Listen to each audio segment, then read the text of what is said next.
Wichita, Kansas, 1989. A beautiful young 20-year-old woman, Krista Martin, is out for drinks with friends at a local bar. She just liked to go out and hang out and be with her friends. You know, she was 20 years old, she was young and starting to experience life. After Krista Martin returns to her home, she meets a horrific end. An individual known to Krista Martin went over to check on her. He arrived, found the door was unlocked. He went inside the residence and he found Krista lying on the couch and she was deceased. Investigators begin their hunt for a rapist and a killer. They would have been looking for fingerprints, any type of trace evidence that they could find. Wichita police track down every possible clue, but the case goes cold. It was bad enough for the people who knew and loved her that she died, but I think that loss was compounded by the fact that over the last better part of 30 years, her case went unsolved. Decades later, cold case detectives turn to groundbreaking forensic technology. Nobody ever expected this person to be the guy that would be accused of a brutal rape and murder of Krista. This is the story of a 30-year-long hunt for a brutal rapist, a killer. I'm Nancy Grace. This is Bloodline Detectives.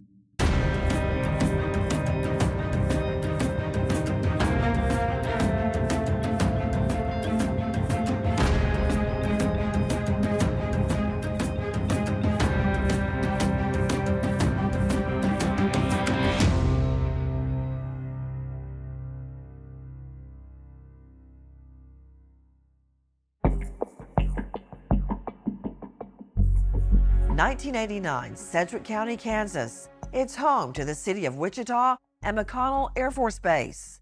The area is dotted with companies that cater to the military. Sedgwick County is down the south central part of Kansas. Wichita is the biggest city in Sedgwick County. Aircraft has been for a long time our primary business since the 40s and 50s in this community.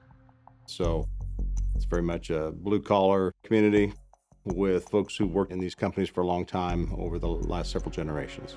I think of it as a small town that's trying to be a big city. We've got about 500,000 people in our metro area. We have a downtown that's trying to revitalize itself, that's trying to become a thriving metropolis, if you will. We do pull a lot of people from the outer areas into Wichita. It's a good place to raise a family, good cost of living, that sort of thing. So these are things that draw people to Wichita. Back in 1989, Wichita was so much smaller. It was not as sprawled out as it is now. We definitely did have some issues, and just like any city does when it comes to crime and such. 20-year-old Krista Martin lives in her apartment there in Wichita. She's got an active social life, and she's often seen at multiple restaurants and night spots. She was 1 year older than me. Krista was a very shy, quiet person until you got to know her, and then her real personality came out. It was her and I, we hung out as much as we could, especially during the summers. Krista and I were the two tomboys of the family.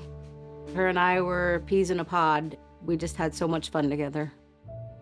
Krista Martin loves to go out with friends, but her father's worried, and he pays her a visit. Her father had been over to her apartment September 30th, and there was an argument about her lifestyle. She liked the bar lifestyle. She was a people person. She wasn't afraid to have a conversation with people. I don't think her father really agreed with the way she was living, and there was mentioning that Krista's father was going to help her move out of that apartment because she was having a hard time paying for rent. She was working at a place called Kansas Blueprint in town where, it was a place that had been around for years, and she had worked there for a period of time but had been laid off. She didn't have a new job from what I understood. She just liked to go out and hang out and be with her friends. She was 20 years old. She was young. She was just experiencing and starting to experience life when this tragedy struck her. One of Krista Martin's male friends gets worried. He decides to check in on her at her apartment just after midnight. Dispatch received a call about 1 in the morning on October 2nd, 1989, from a friend of our victim. He had gone to the residence just to check on her, basically. The residence was a converted family residence, two-story family residence was converted into 3 apartments back in 1989. He arrived, found the door was unlocked. He went inside the residence and he found Krista lying on the couch, and she was deceased. He exited the apartment and then went to a nearby store to call 911. Detectives on duty at the time responded to the scene. Brass would have shown up, so we're talking a captain, a lieutenant, somebody like that, who would have set up the crime scene, and secured the scene. They noted that there was no forced entry on the residence. The door was open. The windows were intact. I got there approximately an hour later. I was called from home. I reported into our station, then drove immediately to the crime scene. Parked out in the street, walked inside, pushed me straight into the living room, and I observed a white female lying on the couch. What stood out to me, first of all, the positioning of her body, the fact that she was in a state of undress, and the fact that it appeared that the fatal attack, the blow that had killed her, had taken place in a time before she'd had a chance to collect herself, cover herself, etc. Having handled, sadly, many sexual homicides over the course of my career, it looked like she was either struck preceding or simultaneous to the sexual attack, or maybe at the conclusion of the sexual attack. But the point is, she was unable to retreat, cover herself, seek help, anything like that. She died where the attack took place, is what it looked like to me. They didn't really see a big sign of a struggle except for in the immediate area near the couch. At that location, they found a plate was overturned, there was a steak knife on the ground, and it appeared that she had been maybe interrupted from eating a meal of some sort. Obviously, her clothing was collected to be processed. The sleeping bag was collected as well. Eventually, after the scene had been documented, Krista's body was taken in for an autopsy. And during that, a doctor was examining her. But while that was going on, law enforcement was present.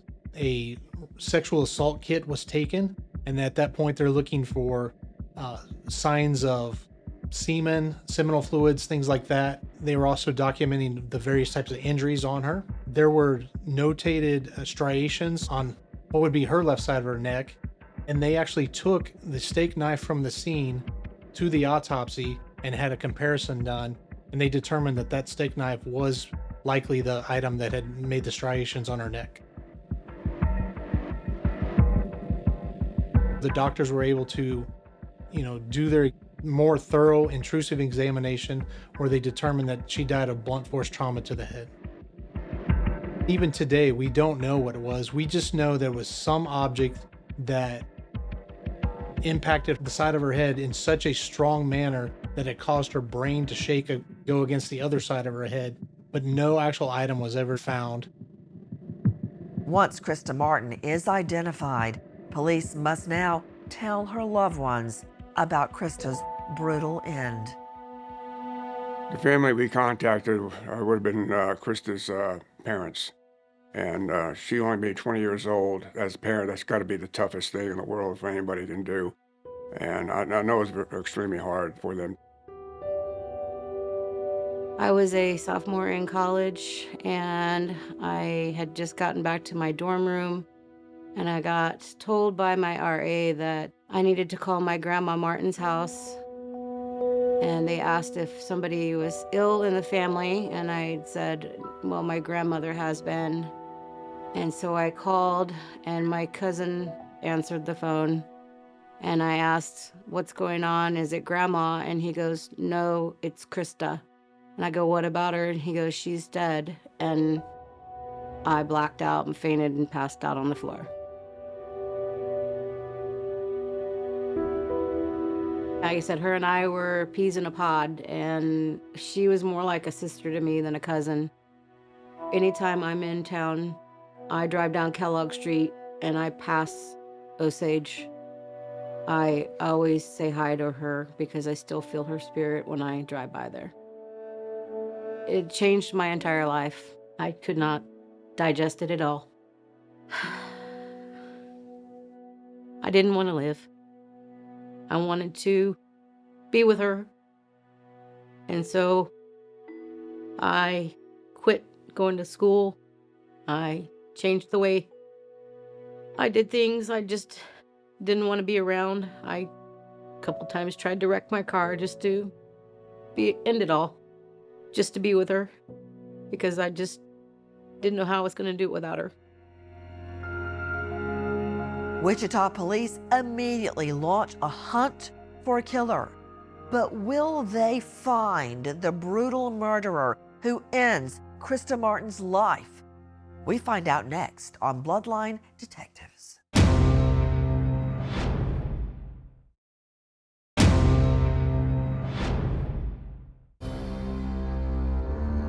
Wichita, Kansas, October 2, 1989. The body of 20-year-old Krista Martin discovered shortly after midnight in her own apartment.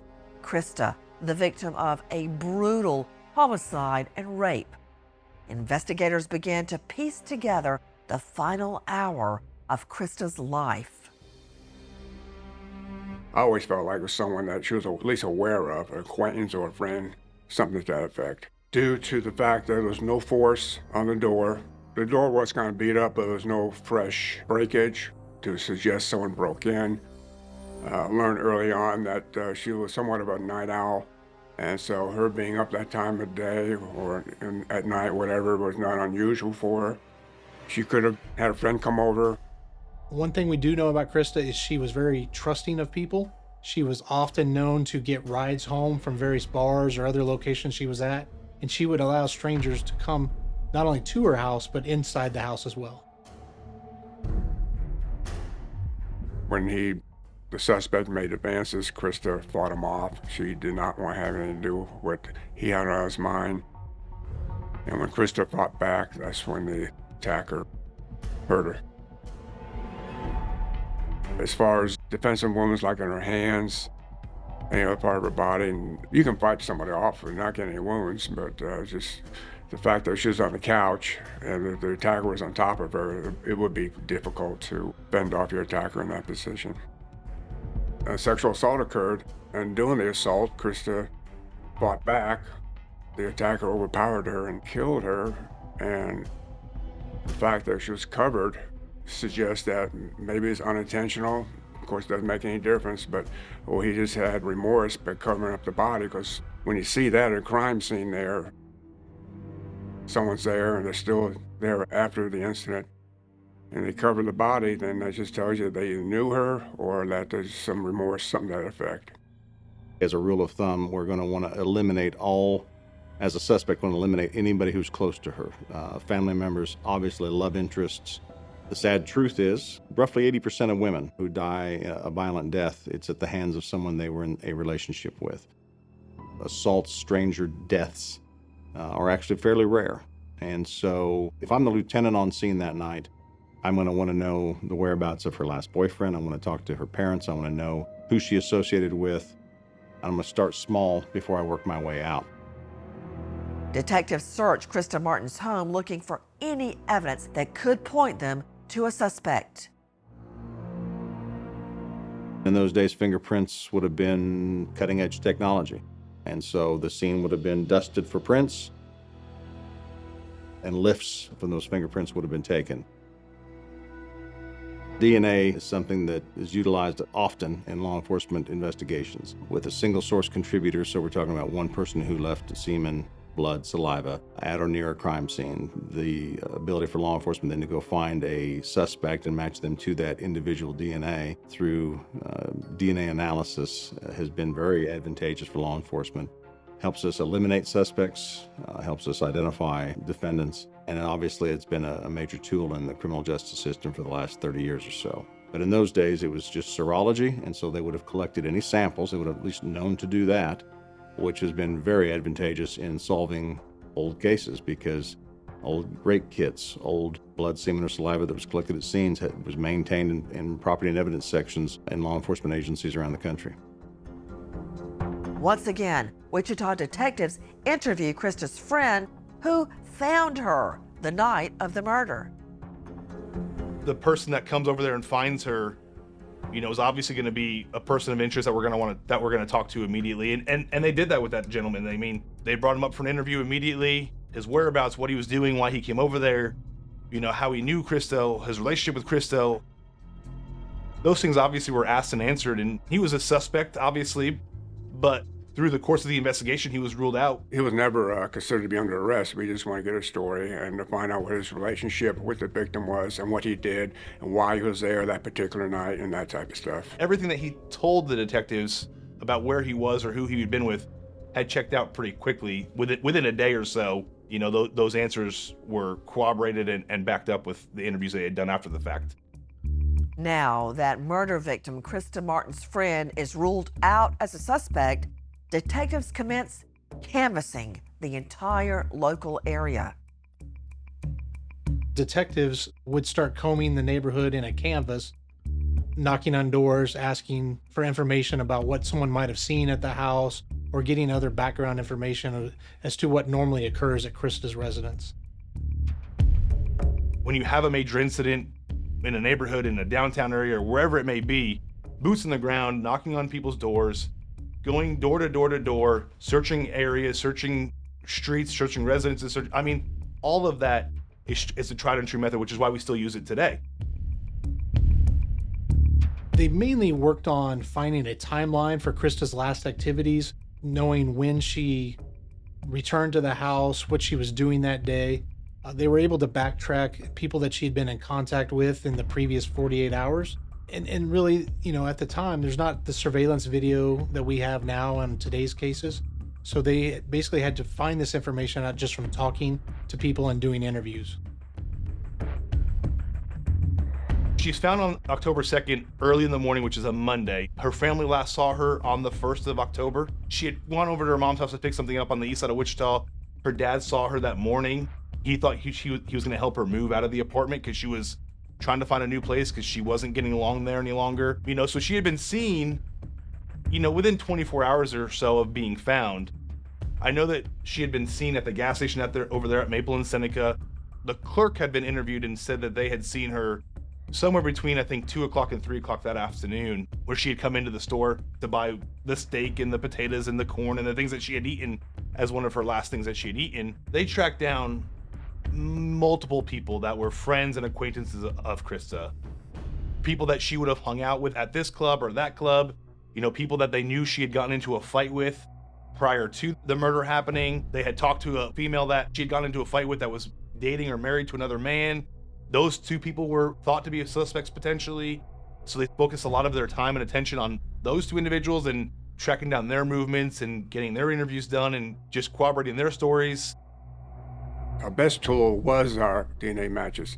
So everybody we talked with, all the people, the acquaintances, the friends, agreed and submitted DNA to be tested against a DNA profile from the crime scene.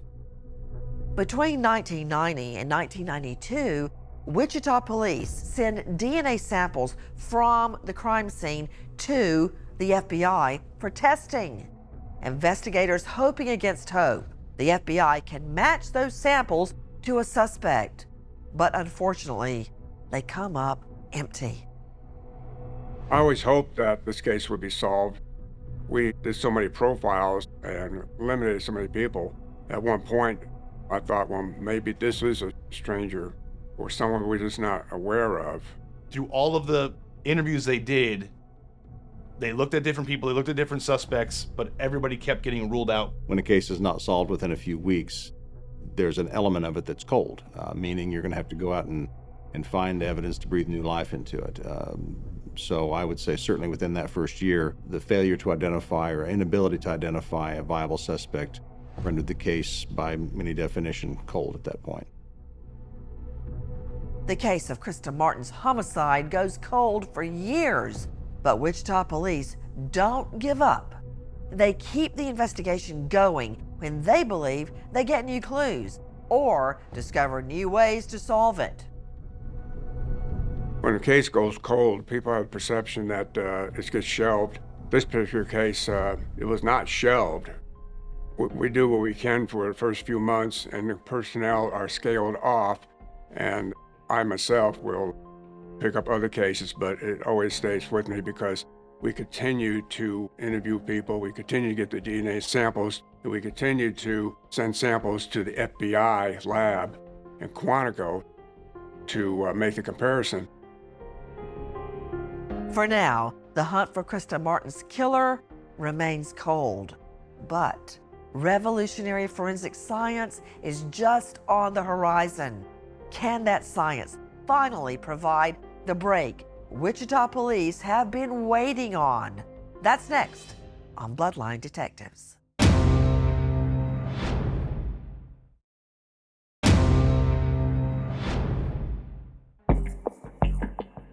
Wichita, Kansas, 2009. A new cold case team from the Wichita Police Department is briefed about the 1989 murder of Krista Martin, the 20-year-old woman, the victim of a brutal rape and murder. Investigators, amazingly, have recovered DNA from the crime scene, but still no match. There was a lot there. The original detectives had done a tremendous amount of work and knocking on doors and talking to people. They also got a lot of blood samples from individuals. And that's kind of where I started, because I saw that the sexual assault kit had been taken at the time of her death and that there was semen present on that actual sample. However, in reviewing it, I saw that the case had not been submitted to CODIS.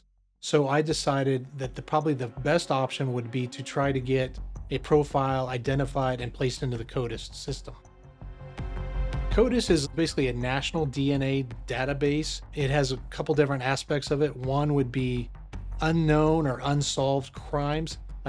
For example, in this case, the profile of the unknown offender was put into CODIS, but it also then has the known standards of individuals who have been convicted of felony crimes.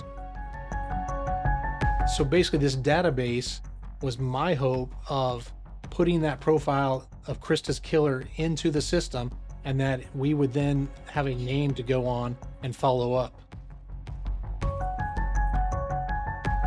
Our DNA analysts, they worked with the sample, they were able to generate a profile, they placed it into CODIS, and we received no hits. And honestly, that was pretty disappointing, and I was actually surprised because I figured that someone who had done such a heinous and cruel crime to Krista had probably offended at another time, and so I thought either they would have been captured or we might have another unsolved crime that they were involved in, but we received no hits at all. Krista Martin's case goes cold again, this time for over a decade. But then, 2020, there's a glimmer of hope. The forensic science of investigative genetic genealogy is now solving hundreds of cold cases all across the country. We were speaking with the Wichita Police Department about a new investigative tool that we have at the FBI known as investigative genetic genealogy, and kind of just discussing some of the cases they had that may be able to fit the criteria we have, where we can assist state and local law enforcement in utilizing that tool to help them in cases. Genetic genealogy allows you to look at a DNA profile and understand a family tree for an individual that you're trying to identify. Folks who have taken a genealogy test can have uploaded their profile. What we do once the profile comes to us is we separate those matches into groups. So what is a group? A group is an individual who matches the profile and shares matches with that profile. So once we have identified those groups, we work to identify the common ancestor among those matches.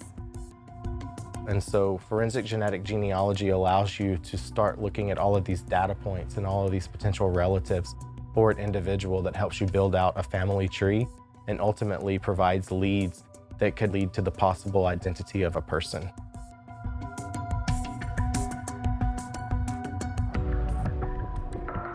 In early 2020, I believe, Sergeant Jason Bartell, he was with the DV Sex Crimes unit.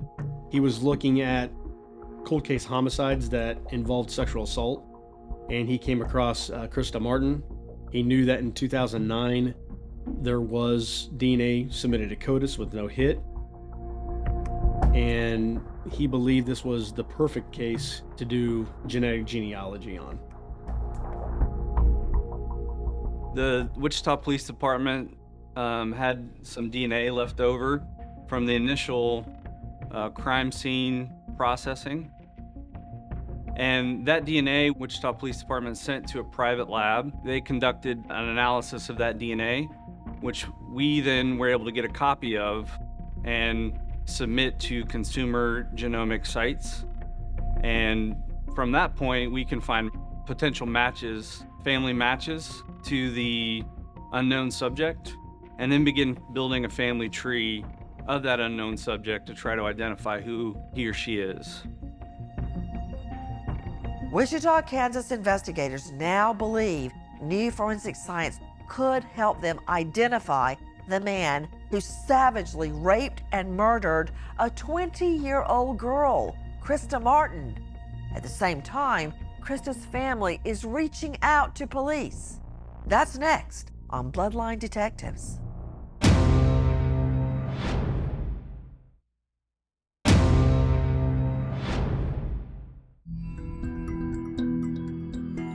Wichita, Kansas, 2020. Investigators using the forensic science of genetic genealogy to try to ID a man who murders 20-year-old Krista Martin back in 1989. At the very same time, Krista's niece calls out to Wichita police to offer her support. I decided to reach out to the police because I had outlived her. I was 21 and she was 20 when she was murdered. That's just what kind of made me want to reach out to them. Ember's been the driving force for justice for Krista. Ember has been the one that has poked and prodded and asked a lot of questions over the years. She kind of had this burning desire to get justice or answers for her aunt. And so I think that's what led her to kind of ask more questions of the investigators. We were working on this case in 2020, but I think she reached out in 2021 with more questions and asking for more information. I met with detectives several times, and we collected names from some of her friends and, went and got DNA samples from those people. All the ones that we collected were ruled out. Her and I would communicate through email from time to time, and we would keep her up to date as much as we could. My fear was, I don't want to get you excited until we know something for sure. I don't want you to get excited just to be let back down again. Some progress is made, but investigators still cannot make a solid match. Through the entire investigative process, Adam and Agent Davis, they went to numerous states, interviewing numerous people, taking voluntary DNA samples, uploading those samples just to see how close they are getting within this family tree. I did bug Adam quite a bit because this case was very important to me and I was hoping to get answers. So anytime I ran into him, I would ask him for an update on the case. And he would tell me it's just everything was moving kind of slowly, but they were working, building family trees, and they would keep plugging along. After a year or two, I started thinking, man, I don't know if we're going to get it yet. But eventually, he told me that they were getting very close. And at that point, I started bugging him a little bit more because I was excited about the direction the case was going. We were told that Othram was the go-to lab, that they were one of the labs that was premier in this field of genetic genealogy. We were told that they do fantastic work with limited amounts of DNA. When an evidence item such as skeletal material or maybe a blood card or whatever the case may be is provided, we work to extract DNA. And we have a process known as a suitability analysis, and that allows us to look at the DNA that has been extracted and really understand the characteristics that will help to inform our downstream process. And that downstream process is the DNA profile development. Forensic grade genome sequencing is a set of processes in the lab that allow us to work on every imaginable type of DNA. Once the forensic grade genome sequencing was completed to develop a DNA profile, that DNA profile was transferred to the FBI's forensic genetic genealogy team. The FBI's team did their work and their research to determine a name or a possible name for the individual.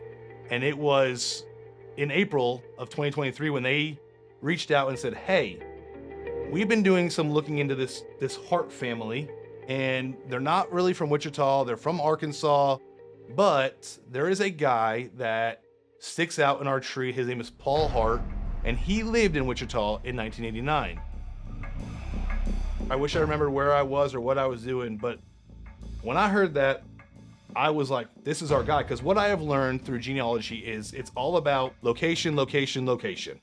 And when you find that person who is in the location at the time of your murder, that is who you need to look into. And so when I heard that Paul lived 6 houses around the corner from Krista at the time of her murder, I knew that we were onto something. We needed to explore this option for sure. It was the break that we had been looking for. Detectives believe they have identified a prime suspect in the brutal murder of a 20-year-old girl, a beautiful young girl, Krista Martin. Is this another dead end, or have investigators finally caught up with a ruthless killer? We find out next on Bloodline Detectives.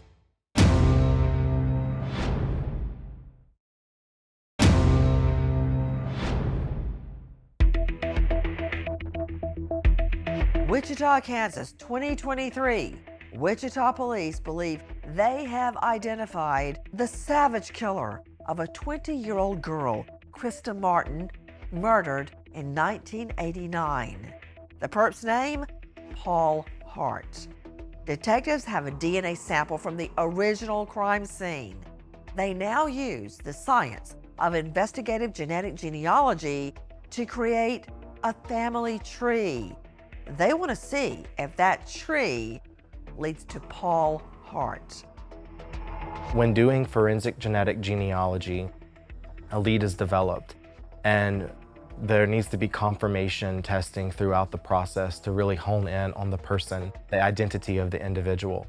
So in this particular case, investigators were able to collect samples from relatives of Paul Hart to help to confirm his identity as the person responsible for Krista's murder.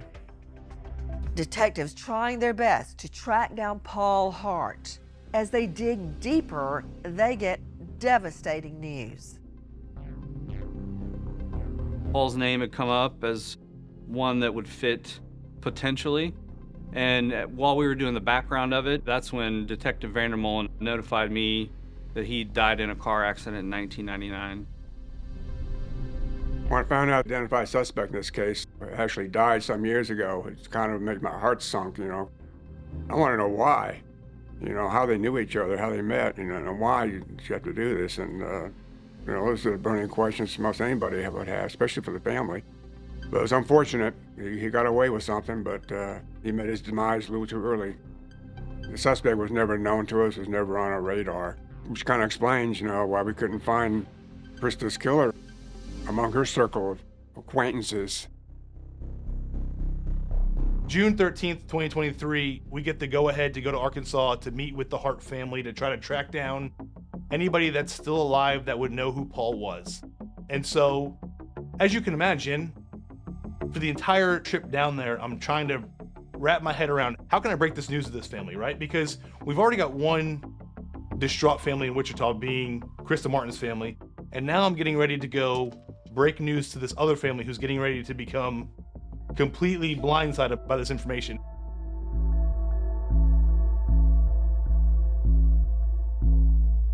His daughter agreed to meet with us, and when I laid everything out on the table for her, she explained her family history for us. She explained who her dad was. what her dad did. She was over the top cooperative. Paul's wife wasn't a part of the original interviews that we had done. She wasn't there with her daughter, and so I gave her my phone number. I said, hey, here's my number. I said, if you talk to your mom and you come up with any new information or anything that would be beneficial, shoot me a text or give me a call. And so we're still in Arkansas doing some more interviews, and my phone's blowing up, and it's Paul's daughter calling me and texting me saying, hey, I've talked to my mom, and it turns out my dad was a truck driver. He was working for this trucking company in Arkansas and ran away to Kansas with his boss's wife at the time. Paul's wife provided me with a couple postcards that Paul and this woman had sent it back to his family with an address here in Kansas that said that this is where they had settled down to. And I said, well, they ran to Kansas for what? She said, this lady got a job working on a pig farm in Kansas. That's how they ended up in Kansas. And so what turns out to be a job that she takes here in Kansas leads them to Wichita. It was a confirmation that we were looking for, that we knew. It no longer was it just, speculation or a record on a computer that said he was here. It was real life proof that he was in Kansas and had some sort of tie to this state, which was the only tie out of all of the thousands of people that we had looked at. It was the only person that had a tie to Kansas in that time period. We had gotten a DNA swab from the daughter to put into a consumer genomics website. We got those results that showed that she was the daughter of our murder suspect. And so we went back in August of 2023 to this town in Arkansas to get a buccal swab from the daughter, from the mother, that we could then compare to do a paternity test in order to confirm that we have the correct person. And we're able to triangulate those results to show with a 99% certainty that he is the father of this female. We knew enough about the evolution of DNA back then to know that it's going to evolve, it's going to get better, but I had no idea it was going to get to the point where just about a microscopic piece of DNA can identify people just right off the bat. But I knew that sometime it would come in handy. Years later, it certainly paid off. Once we found out that Paul Hart was our suspect, we notified Mark Bennett with the Sedgwick County District Attorney's Office, and we met with him, told him the facts of the case, and he concurred that if Mr. Hart was alive today, that he would accept murder charges and he would file murder charges against Mr. Hart. There's no connection to the two of them that we could account for. It may have been a crime of opportunity. Perhaps he saw her outside, got her attention, maybe he followed her in. But when someone takes the time to sexually assault somebody and use a blunt instrument of some kind to end their life, there's an element of premeditation to that, certainly, and it certainly would have been something we could have alleged. We would have either charged it as a premeditated murder, or at the very least what we call a felony murder, which is a homicide, an intentional killing that takes place during the course of a sexual assault. We met with our city law department just to let them know what we've learned during the investigation. We have identified a suspect. We've met with Mr. Bennett, and we're going to the public and announcing this. And we got the green light from our law department to proceed with that. And October 2nd of 2023, which is the anniversary, we announced that we had solved the cold case. A family not having answers for so long, at some point, if you feel confident in what happened and knowing what happened, then I think that can bring some sort of closure to a wound that has been present for 30 years. I was in shock for a couple days after that, but yes, I do have closure from that. A lot of her friends were given closure, and they were happy that it was over. Mentally, it took a toll on me because, like I said, it changed how I perceive people. I'm always worried something's going to happen to somebody else in our family. I'm protective of everybody, and I just want to make sure that nothing like this ever happens again to anybody that I know. I just think to myself that I'm in the same area that she was at one point, and that makes me smile. For Ember Moore, the long search for her aunt's killer is finally over. 34 years after it began, Ember and the Wichita investigators finally know, 100% sure, Paul Hart murdered Krista Martin back in 1989. Hart is now dead, but a sort of justice is still served. Science and a relentless team of investigators finally crack a case that may never have been solved. I'm Nancy Grace. Thank you for joining us here on Bloodline Detectives.